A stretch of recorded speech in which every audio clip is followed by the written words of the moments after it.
Good morning.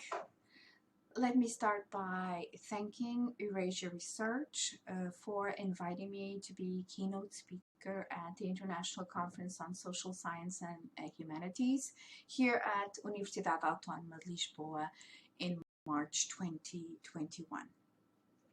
My presentation is divided into these four items. I'm going to first talk about the background, my own, the institution, and the context in which all of this occurred. Then I'm going to focus on online and hybrid teaching, the challenges and opportunities that this has provided as it was imposed by the COVID-19 pandemic here in the world and specifically here in Portugal. Then I'm going to talk a little bit about the impact of this shift in lecturers and also in students and in the institution. And then I'm going to finish with some questions rather than really conclusions, because we are still in the midst of this process. So some background information first. My name is Isabel Fernandes Silva. I have been a lecturer here at Universidade Autónoma de Lisboa since it was founded, so more than 30 years. I have taught in several departments, and currently I am teaching in the Communication Sciences department, being responsible for courses such as visual communication, research methodologies, and communication and Portuguese culture, among others. So the university was founded in 1985, in December 1985. So we have just celebrated our 35th anniversary, and we are a private university in the capital of Portugal, Lisbon. The fact that we are recent, but not too recent, I believe helped us in coping with the challenges that the pandemic has posed on us, and I will talk about that a little bit later. In terms of context, just let me talk a little bit about how things happened here in Portugal and how things happened here at Universidade Autónoma. The World Health Organization declared COVID-19 a world pandemic on March 11th, 2020, as you recall. On the previous day, March 10th, the university authorities issued a statement saying that the university would close and would only reopen in April with online classes. This was in line with what the government would issue as well. So the government decided that all schools, universities, etc. would close. They would close for 2 weeks and then they would resume. High schools, primary schools, etc. They would resume after 2 weeks in online with teaching online. Universities have their own autonomy, so our university decided that rather than stop for 2 weeks and then have a week of classes, then stop again for Easter holidays, they would really stop for a whole month, and we would again start classes, online classes, on April the 14th. And so that's what happened here. Right? So the solution at our university was for 2019-2020, the second semester, which started, as I said, on April 14th and ended on July 11th, 2020, without there being an indication that we would be online the whole semester. Eventually we were, right? So that's what happened. In 2020, 2021, the government decided that the best would be to have face-to-face sessions, and so the solution that we found, along with many other institutions here in Portugal, was hybrid teaching. And hybrid teaching for us means this. Whenever a group of students, whenever a class is too big that there cannot be social distancing if everybody is in the same room, then those classes are divided. In my case, I had two classes. One class was above 100 students, so that class was divided into 3 groups. Each week I would have one group in class with me, and the other 2 groups would be online attending the class synchronously. I had another class that was a bit smaller, and that was divided into just 2 groups. So every other week I would have one group of students in class with me and another group of students online. In the first semester of 2021, as I said, that was the solution, but in fact in January, and the semester only ended for me in mid-February, so January and 2 weeks of February, we again went back to online teaching because the conditions here were also not favorable, so the number of COVID-19 cases was rising, and the university decided again to resort to online teaching. Now, this shift obviously had impact. It also provided challenges and opportunities for both the institution and for all the stakeholders involved. So for the lecturers, for the students, for the administrative staff, all those people involved had to cope with what was being imposed on them. And here I'm going to use a book by Daniela. It is focused on best practices for digital learning in higher education, really. And it's published in 2020, as a lot of studies were on the teaching, digital learning, digital teaching, on the pandemic, etc., etc. A lot of things, a lot of studies were published on these items. I chose Daniela's because it talks a lot about the challenges and the opportunities for the institutions and for lecturers. And the list that they provide of all of these challenges are what I'm going then afterwards tell you about what happened here at our university. So of course, this is a challenge for institutions. They have to provide all the organizational conditions that allow students and allow lecturers to continue the study, the learning, the teaching process. They have to allow for pedagogical conditions and support for the academics and the students to continue this. And of course, this is an opportunity for research, and it's an opportunity also for interdisciplinary approach, for looking at higher education from an interdisciplinary approach, and not just in terms of what contents are being taught in what areas. As far as the Universidade Autónoma is concerned, I have here a list of all the documents that were sent to all the lecturers between the 10th of March. And you can see if you look at the documents on the first line, the third document counting, or the middle document, it has the number 10, and you can see it's 10, then it's March. It's Portuguese for March. But you can see that almost every day we had some communication from the university, some statement.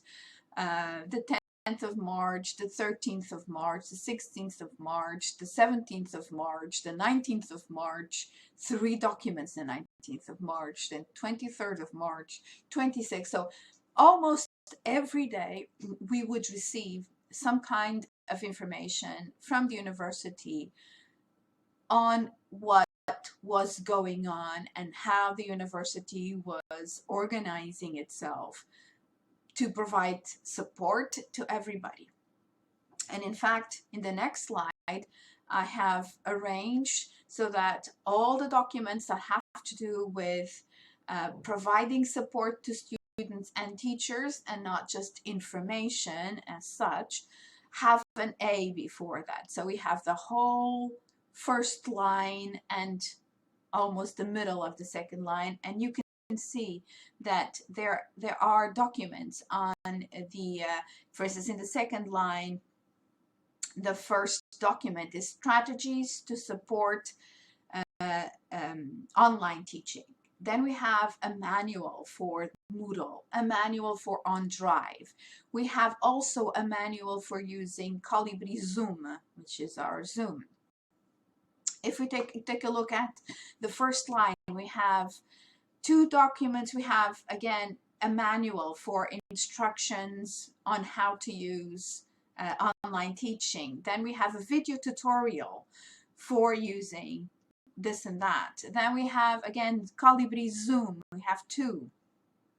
Training, etc. So we have a lot of documents on how to that will provide support first, that provide support to students and teachers, because a lot of these were also sent to students.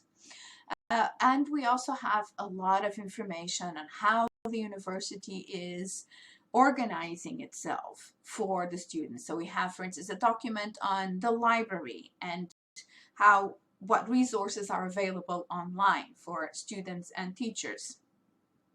We have, for instance, how to register student attendance, right, etc., etc., etc. So everything that is being done, okay, besides all the other information that we have on contingency plan, on how classes are going to work, when is second semester going to start, and how, etc. So more informational type of information, pardon my repetition, but we also have a lot of elements for pedagogical and technological support. Then, of course, Daniela also talked about the challenges and the opportunities for academic. As academics, we also have to start learning about this new normal, right? And so we have to rethink the way that we teach, the way that we provide support, okay? And also take a look at our own learning so that we can assist our students in their learning. We can support them in their learning. And of course, this is an opportunity for research. And for instance, here at university, I've just made a small research on what was being published, what had been published. And you can see that in 2020, 2021, we have several documents being published on COVID-19. So you don't understand Portuguese, but you can see COVID-19. And COVID-19 here on journalism, on law, on television, etc. And I have a second one also, okay, on economics. So we have a lot of research being published still in 2020 and in early 2021 on this subject. So this is really an opportunity for research, right?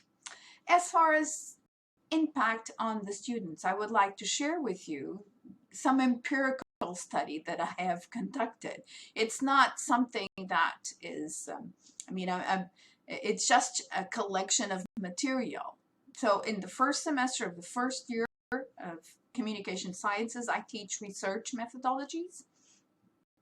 As I said, I have a class that is about, there was about 105 students.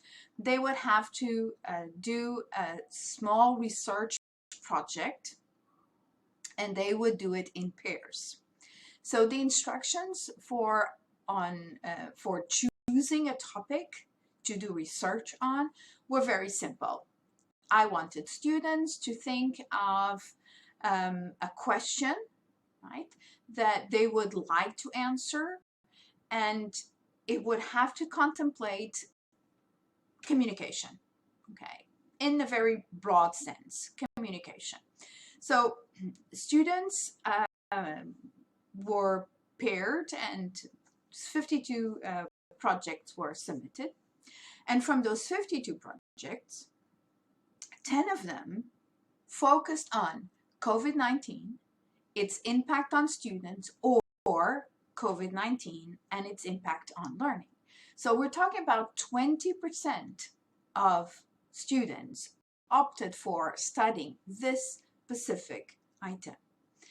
Then there were a lot of other students, so 20 projects focused on social networks, on online communication, and impact on behavior. So if we join the two, we can see that about 60% of the projects had to do with online, right, and impact of online in our daily lives, and 20% of them on COVID-19 and impact on learning. Now, these studies, they were brief studies. The students did not have a lot of people who responded to their surveys, and therefore their conclusions were not very significant. So some students concluded that COVID-19 had a positive impact on learning, others that it did not have such a positive impact on learning. And in fact, the conclusions are not important here. The most important is that this was felt as so imposing on their lives that they decided to study this for their first semester at university. So as you can see, COVID-19, online teaching, hybrid teaching, I am sure that next year I will have a lot of students doing projects on hybrid teaching. This has really had an impact on all stakeholders. And so I have a couple of questions here, as I said, more than conclusions, because we are still in the middle of the process. So what is the future? Is the future face-to-face? Are we going back to face-to-face? Are we going to keep hybrid teaching, online teaching? I think that in Portugal, online teaching will probably become more and more common, but I don't think we will move to that. Hybrid teaching, I don't know. I really don't know. I think it will depend on health conditions. And will this have a long-term impact? Will this really change the way that we see our teaching? And what can we do to boost our own skills in online and hybrid teaching? There have been a lot of programs being offered. Our university also offered a program on that. But I think time will also provide the possibility for the best practices, the best programs to surface, and that we can take advantage of them. I would like to thank you all for listening to me on my opinions and my experience with the pandemic and its impact on the teaching and learning at higher education in Portugal. Thank you.